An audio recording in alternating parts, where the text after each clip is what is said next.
بعد از عمری مجاهدت حسینی و دائمی و خستگی ناپذیر শাহাদাত বরণ করেছেন Ayatollah Ali Khamenei. 1 March সকালে ইরানের রাষ্ট্রীয় গণমাধ্যম IRIB এবং অন্যান্য গণমাধ্যমগুলো এই খবরটি নিশ্চিত করেছে।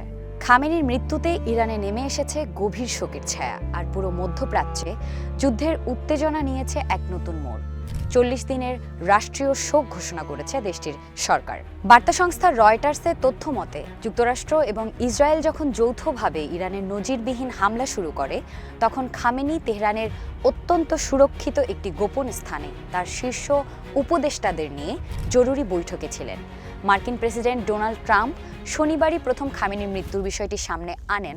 পরবর্তীতে মার্কিন ও ইসরায়েলি গোয়েন্দা কর্মকর্তারা নিশ্চিত করেন যে ওই হামলায় কেবল খামেনি নন, তার প্রধান সহযোগীরাও নিহত হয়েছেন। আয়াতুল্লাহ আলী খামেনি 1989 সাল থেকে ইরানের সর্বোচ্চ ক্ষমতার অধিকারী ছিলেন। তিনি ছিলেন ইসলামী প্রজাতন্ত্রের প্রতিষ্ঠাতা আয়াতুল্লাহ রুহুল্লাহ খামেনির উত্তরসূরি।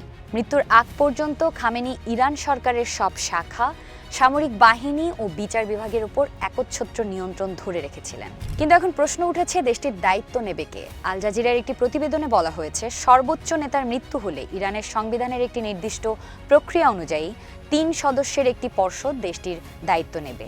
এই পর্ষদে থাকবেন ইরানের প্রেসিডেন্ট, বিচার বিভাগের প্রধান ও গার্ডিয়ান কাউন্সিলের একজন ধর্মীয় নেতা।